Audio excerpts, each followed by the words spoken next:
We have a very interesting and fast-paced panel here, and we're going to have some brief introductions. And I'm just going to start from right to left. I'm right-left dyslexic, so I may get this wrong, but to my immediate left is Andreas Fuhlisch, who is the managing partner at Mediaplus Group. Next is Dr. Michael Karg, who is the CEO of Ebiquity, and furthest left is Robert Bosch, who's the CMO of Stroër Media. I told each of these gentlemen that they're going to open with 2 sentences, and I'm going to limit you to 2 sentences. Sentence 1 is, please describe your company, again in 1 sentence. And number 2, why are you uniquely qualified to be on this panel? We'll start with you, Andreas. Okay, in 1 sentence, Mediaplus is a really innovative and integrated media agency in Germany, and I think I'm the right person to be here on the panel because we are talking a lot with clients about digital media and integrated media, so could fit. Thank you, and nice and precise. Dr. Michael? Yeah, thank you. So Ebiquity is a globally leading media and marketing analytics consultancy. So that's the background of the firm and why I'm here. We are working with 80% of the world's top 100 advertisers and helping them improve the efficiency and effectiveness of their marketing investments. Great. Robert? Stroër is partner of publishers with 85% of the German portfolio, the internet portfolio. And I'm here because I know media, ad tech, work for Google, and also the publishing side. Great. And transparency. Well, we're going to dive right in, and I'm just going to ask, I did a brief presentation this morning. Unfortunately, none of you were here, but maybe some of you saw it. We talked about some major shifts in media spending. I'd like each of you take a turn to just talk about what shifts you're seeing in media spending, say traditional versus digital, and any surprises that you think you might want to share with us. Anybody can go first. Well, I think it's a really often asked question in terms of how is media changing, in terms of which channel is the one advertisers will add in. And what we see after many years where digital was really a crucial topic, that many clients think about that and think, okay, is it still the right way? And we had the discussion last week from Procter & Gamble, where they say, okay, is it the right thing? So that means it's not that channel or that channel. It's at the end today we have an integrated discussion where which function has it's not or channel. It's and. It's not black or white. So that's perhaps is not surprising, but it is like that. It's not anymore black and white. Yeah, my perspective is when we talk about digital in particular, when it comes to digital advertising, formats like banner advertising, programmatic, it's a big crisis. I think it doesn't work properly. We know that 60% of programmatic spend in digital is completely wasted. I mean, there's plenty of research. Do you have a source for that? 60% of programmatic is wasted? Yeah, Proxima Research. Proxima. Okay. Also, that the American Association of Advertisers has also, confirmed that statistic. So it's a big supply chain crisis. I mean, Mark Pritchard in February made a big speech about the crisis, the supply chain crisis in digital. I think digital is it's a great medium, but you can't just apply what you've learned in traditional media and apply that to digital because that fundamentally does not work. And we have also been seeing that if clients have been doing that, and then you compare the return on investment, most often the return on investment on digital advertising, in a sense of banner advertising and what have you, it's just not there. Traditional media still performs much better. Having said that, if you do digital in a different way and make it much more engaging, then it can actually work. We're going to come back to that in a second. Robert, do you have anything to add? Yeah, I mean, the big shift is everything what can be automated will be automated. I'm 100% in that. And the other thing is total transparency rules. Yeah, you heard it here, total transparency rules. That's a tweetable moment, I think, right there. I would support it. Looking at the past, I can't remember who said it, but somebody was talking about where digital dollars are coming from, and they said that print is the organ donor for digital. Is that still the case today? And if not, how is it changing? Where's the digital money coming from? When we talk with clients about budgets and strategy meetings, for example, it's the fact that we first of all discuss about what could be the right channel to use to reach the target group, and then it comes together, and then it's combined, and then it's split it in different channels. But it's not that we, as a way, took it from print or from linear TV. It's a known discussion. It's not that it comes from one channel. So, may I just link to what you said before in terms of how because I like that point, why digital perhaps didn't function so good. The last years we had a theme that all digital media was just planned to reach target groups. That was the discussion. But no one, or only a few companies and a few agencies talked about content. So that means if you always target people with wrong content, it's no surprise that it won't work. So what we do a lot is to discuss, okay, how could we produce and how could we use content? That means how could we bring the target group the right content? I think if you do that, it will be a more profitable discussion for everyone. I talked earlier this morning, and I came up with a term called magnetic content, which is the idea is that you, as a publisher working with a brand or their advertising agency, work on creating content that is inherently attractive. It acts like a magnet to attract people, rather than the typical advertising that we see on television and other traditional media, where it's all about distracting the consumer from the content they came to see in the first place. Do you guys agree with that concept of whether you call it magnetic content or something that, in other words, that has inherent value? Well, I think that a great point. I mean, if the content is attractive, they can be informative or entertaining or whatever it is. But it's really the content itself that has value. They can be sponsored by a brand. It can be brand content. We see lots of clients now investing heavily in their own content production and brand content unit. Or what also works is linking it directly to commerce. Just what doesn't really work is applying interruption-based advertising methodologies into the digital space, and the more digital it gets, so if you take mobile, for example, it works even less. And I do think that outdoor, for example, is completely ignored in many cases. I think there's great potential for outdoor. It is. Just think about the fact that there's so many ad blockers that don't let you actually get through with your message. Outdoor is perfect, and if outdoor becomes digital, it's even better, because it's really engaging. In the outdoor realm, I haven't seen anybody take big tarps or blankets up and put them over billboards, so the ad blocking hasn't exactly. the outdoor space. And now with digital, I think there's lots of innovation in that space. So it's relatively small, spend area at the moment compared to many others, but I think it's one that's probably underestimated. Yeah. Robert, do you have a point of view on that? All set. Yeah. Out there is no outblocking. You're not allowed to. Like you're not allowed to just agree on this panel. So we'll come back to that. Well, let's get a little bit more into, digital has been growing. It's growing in just about every country. But what do you think the top 2 or 3 things are that are holding digital back from increased digital spending? And then what can we do about it? Well, about one topic we talked right now, it's to deliver the right content, and content not in terms from publisher, content in terms of advertising. It means that you have different pieces for all the target groups. And the other thing is that it's about measurement.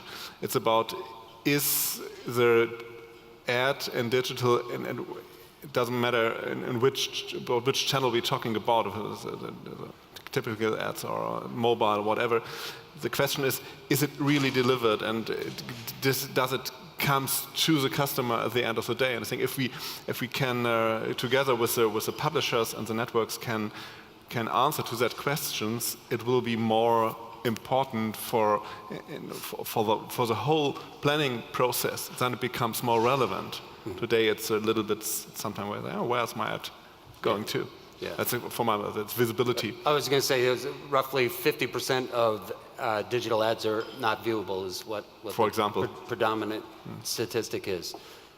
Michael? Yeah, I think, as I said at the beginning, I think the supply chain is totally broken. There are too many players in the supply chain. Oftentimes you have total intransparency. It's a disaster. It needs to get fixed. At the same time, I think the metrics, third-party validation, verification is an important point. I frankly don't understand why brands have not been pushing much harder as it relates to digital platforms like Google and Facebook for third-party verification. It's frankly unacceptable. That they take all the money and then don't have third-party verification, and only recently they're starting to open up and move into that direction. I think money talks at the end of the day. I think the clients need to step back and say, do we really want to spend money in these channels if we don't know if it's actually working? The other element is really, and I think that's an important one, is the skill set on the client side is not there. And just because everybody jumps off the bridge doesn't mean it's a good idea also to jump off the bridge. And I think for the last couple of years, everybody has been jumping off that bridge. I mean, digital ad spend, when you talk about just, traditional banner ad spend, it's like $100 billion industry. That's completely nuts compared to how broken the supply chain is. Where are the software companies that are cleaning up the supply chain? There are too many intransparent vendors at the moment, and that needs to change. Otherwise, money will stop flowing. And we're seeing this in the last couple of weeks. I mean, just look at the papers of the last 3 days. There are now big advertisers that are pulling back money from the big platforms, and that's probably only the beginning. So Facebook had some measurement issues with some glitches with their video audience sizing, right? Yeah. And then we just saw Google's YouTube come under pressure because a lot of ads of brands were appearing in not so nice places. And yet I had quoted a statistic earlier that if you look at the entire global digital ad market of some $200+ billion, you can equate that to euros, essentially Google and Facebook, the duopoly, own 49.2% or almost half. And the question is, I think publishers have a kind of a Faustian bargain. They need scale, and we just heard from the previous presenter here on this stage from Parsley that most of the traffic referrals are coming from social media and search. So the question is, you need scale, right? There's a tension between that. You need to have a big enough audience, but then you're not getting your fair share of the money. And Troy Young, who's the head of digital at Hearst in the US, has said at a recent conference, the same one where Mark Pritchard from Procter & Gamble spoke, and he said that content should get half. In other words, premium publishers should get half the advertising revenue wherever their ads are placed outside of their own website, in other words, on Google and Facebook. Do you agree with that premise? Do you think it should be half, some other number? And how are they going to get that clout? Sure. These are tough questions. No, I didn't say this was going to be easy. From my point of view, it's one of the major questions for all the publishing houses today, how they could capitalize their content. And to be frank, many of them don't have the turnover to compensate what they lost in the traditional business, what they earn in the digital business. So what we call digital dimes versus analog dollars. Yeah, that's it. Yeah. But at the end of the day, it's from my point of view, it's also a question of point of view or of behavior. We often, from agency side, we often talk to salespeople from publishing houses, and sometimes you have the feeling, I say, "Oh, I'm sorry, we have these printing materials anymore, and I'm sorry, we can't talk so much about digital." I say, "Okay, why don't you do it? Have you have a look in your company how much is the turnover in the traditional media and in the digital media?" So at the end, it's a point of how people stay for their content and for their products, and yes, and perhaps find good ways, but that's the question the publishing house has to answer to capitalize what they seem to lose. Well, that's the main question. But I think on the other hand, to be honest, it has to be measured. And it all comes down to attribution. and why are the dollars held back is because you can't really attribute them. And the problem is, like we have it in out-of-home, the same thing. So yeah, the customer journey is a last-click thinking. It's made by Google, so last click counts. So the normal CMO is just looking at his analytics dashboards and go last-click attribution, put some TV on that, and that's it. So the other thing, and it ignores all of the other messages, digital and otherwise, that the person's been exposed to, and it gives all the credit to often search, is what you're saying. And then, where are we, and this is a question for everybody, where are we on figuring out the measurement marketing attribution problem? Well, I think it's good. I mean, there's lots of efforts underway, in particular, what Roland said, all around attribution. I think that, I mean, we are building an attribution model at the moment that is a lot more, sophisticated than what's out there in other places. There are many companies that are doing that. I think the industry will solve the attribution question because it's an educational thing. I mean, last-click attribution was for a long time used, and it doesn't make any sense. But I think now there's big efforts to change that. So I think we're going to get there. I do think that, and I have another statistic for you. And this is sort of at eMarketer, we have plenty, so I don't know that. Yeah, it's probably one of yours. No, but we did some research, I think, with the World Federation of Advertisers and a couple of others and White Ops, and it turned out that of every dollar on average spent in digital programmatic, only 60% reach a publisher. I mean, that's the problem, right? That money gets eaten up, in particular with digital programmatic buys. If you take them down to the consumer, if you think about viewability, fraud, non-human traffic and so on, you get down to about 10 to 20 cents on the dollar. So you spend $1 as an advertiser, and about 10 to 15 cents reach a consumer for 1 second, according to IAB metrics. I mean, who is putting money into that? I don't know, but lots of people are doing it. Many people are. Yeah. And so that needs to be cleaned up, as you said. In terms of, I think, from a publisher perspective, I think publishers need to think differently about their business strategies.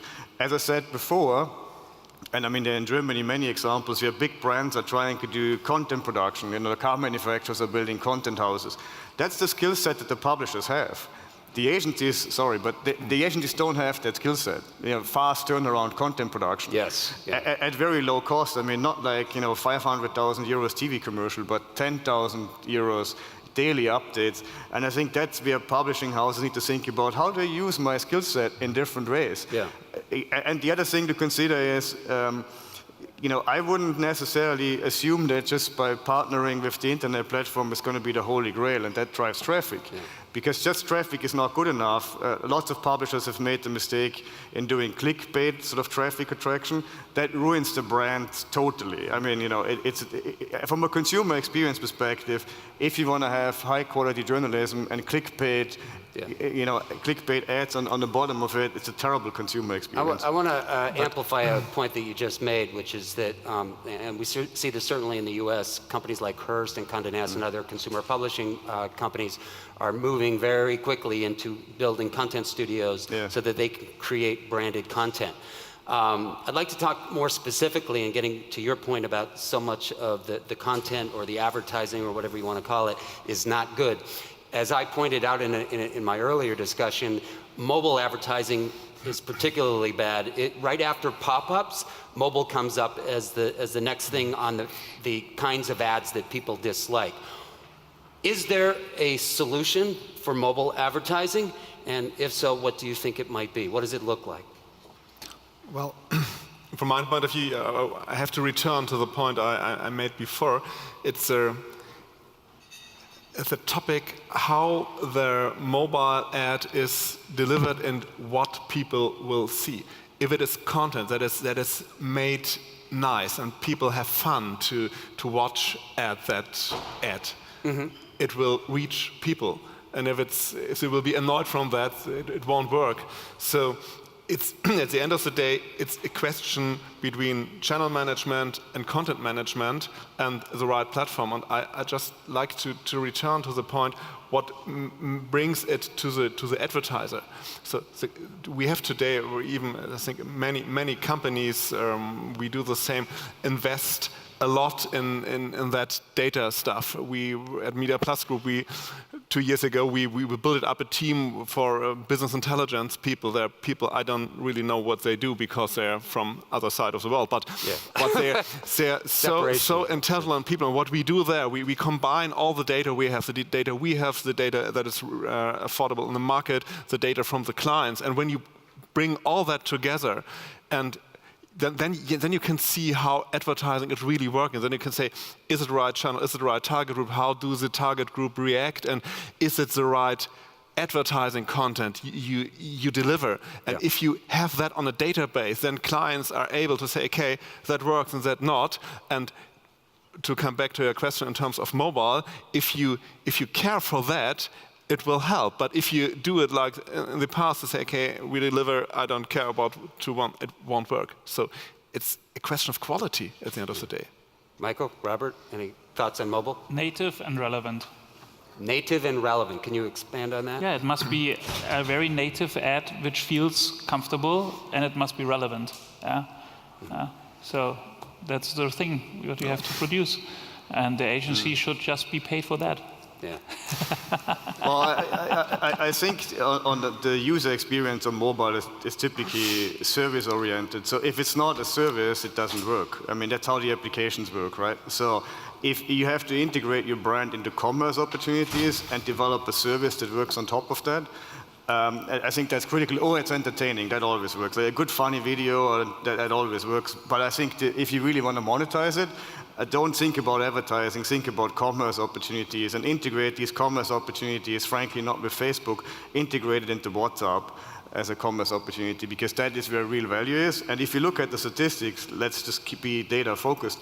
If you look at the statistics about the next generation, so maybe like the 11 to 15-year-olds and what social media platforms they use, you may be surprised, but Facebook is not number one. So you'd have to keep your minds open in terms of how you're engaging and where you're embedding your brands, and how mobile experiences are built, as I said, mainly around services, utilities, Yes. that's commerce and not advertising. Is there a scale issue, though, if content publishers are creating these content studios and they're creating mobile content, video content, and so on? Can they be appropriately monetized to make that worth the while to get enough content out there? Definitely. I mean, that's why we just bought a company yesterday, Seeding Alliance, coming exactly out of the space, because we said, okay, if you have this format, we, for example, have some scale to deliver it over all platforms. Because otherwise content production is very expensive, and if you have a look on your ROI of your content or your eCPM or your campaign, it must be make some money out of it. Let's switch gears for a second to video, and I mentioned earlier that YouTube just gloated that they have 1 billion videos, hours watched every single day around the world. So 1 billion hours watched every single day. So obviously video is taken off. What are the opportunities and challenges for publishers who are trying to create video content, and particularly video content on behalf of their clients? Are they in a position to do that and do it well versus, say, agencies or somebody else? I mean, you can be frank, that's good. I can perhaps, like as publisher from T-Online, we are not really able to be really super in YouTube video creation. But we own a company, Tube One, which is an influencer and YouTube artist star thing. We are hosting the Web Video Award. So I think it's not that what you have in your origin or what you just say, okay, like in the old days, I give every editor a camera and we do now some videos. This is not working. I mean, everybody has seen that. So you have really to go for the stars. And if you think about publishing like Vice Magazine, video rocks. And video rocks for a publisher, because Vice is a publisher. But they grew with that. No? It's original for Vice. So I think at the end of the day, I don't know, is it a word in a sentence in English, but sometimes we say, Schuster, bleib bei deinen Leisten. I don't know what is in English, where when you really do what you do good or what you did good, you could it's authentic for the audience. And what we see in terms of content marketing or content houses that are growing a lot, sometimes it's the same what they did before. They did magazines for clients. Now they call it content companies. It's more sexier to call it like that, but it's the same publishing houses do years before. And others, like for example, influencers or video companies, do start growing with original content because they are able, and they know how to communicate on the right way with the right content with the target group, with the customers. That's what it is about. Yeah, I think that it's a question of skill set, and sometimes you have to partner, and sometimes you have to buy a company. Exactly. But I wouldn't discount subscription models. Thank you. That's a segue into I my would next not discount that question. because I mean there are quite well-known publishers like The Economist who's quite doing well with subscriptions. I think there's a big quote from one of the editors saying that they take the advertising as long as they can get it, but they actually don't need it. Yeah. Also, in the context of the big fake news debate, I think quality journalism is probably going to be more highly rated going forward. And I think some publications in the US in particular have heavily benefited from that. But then, of course, the content needs to be high-quality content. I think the issue is if you're publishing sensationalist content, that's tough because that's everywhere on the web, right? That's very easy to find. It's hard to compete in that area. But quality content, I think, has a premium, and people, will likely going to subscribe to that. So be able to charge a subscription, and let me just quote another survey. This was, I believe, done in the US by Reuters, and they said that just 9% of consumer respondents said they had paid for online news content in the past year. Do you see that trend changing, and what will it take to move consumers up the value chain to want to pay for content that they've traditionally expected to get for free? How do we turn the tide? When we talk about special interest content or about really high qualitative content, then I see unique and unique and quality. I see the chance that this gap will be closer when we talk about content that's everywhere. I think it's more or less not really difficult to bring people to pay for it because you can take that everywhere you want, and I think it's both ways. Michael? Well, yeah, I think that we also need to think about it from an advertiser perspective, right? I think because there's some big social demographic implications.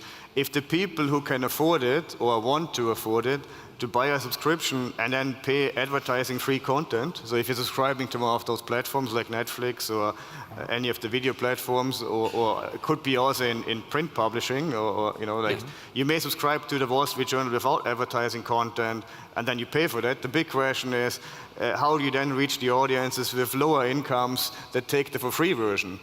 And I think we really have to think about that, because that is probably a likely development, that if I don't want to see advertising content, well, I just subscribe to it, and then suddenly how do I, as a marketer, how do I reach the people with the high incomes they can afford it? I think that's amplified by other analogies. We heard from Vivendi earlier. Certainly with music, more and more people are paying for subscription services like Spotify, where you can elect to have no advertising. Yeah, exactly. Same thing with television. At our home, I have 4 kids, 3 millennials, and nobody's watching any regular TV. Yeah. They're all watching Netflix and everything else, so there's no ads behind it, which is going to force, I think, publishers to move into the subscription model. I think we only have like 30 seconds, 40 seconds, so we're going to end with a quick round robin. We started with a quick one, we're going to end with a quick one, and we'll start with you, Robert. What is the one thing that you want, impression that you want to leave with this audience? Your last thought. Go for transparency and scale. Okay, Michael? Well, I'm a big supporter of can't use the same transparency. Because no, I think the metrics and measurement and verification and return on investment is really the big thing on any marketing spend. Be individual for your brand when you're someone from a brand, and act integrated. That's it. I like that, act integrated. Well, with that, I think we're going to bring our session to a close. Let's have a round of applause for Andreas, Michael, and Robert. Thanks a lot. Thank you.